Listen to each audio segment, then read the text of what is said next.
Você sabia que muita gente continua tentando viver o hoje, mas com o coração preso no ontem? Eu mesmo já fiz isso. Ficava revivendo cenas, repetindo diálogos, imaginando finais diferentes. E sabe o que isso me trouxe? Nada.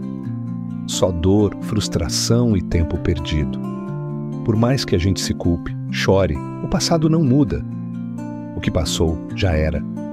Chega uma hora que precisamos aceitar. Tem coisas que não voltam. Pessoas que não merecem mais estar aqui. Ciclos que precisam acabar. Só quando eu entendi isso, que finalmente respirei. Finalmente me senti leve. Porque viver o agora é aprender a se despedir e seguir em frente. Você não é o seu passado. E se continuar olhando para trás, vai perder o que ainda pode viver. O que passou, passou. O que fica é o que você faz agora.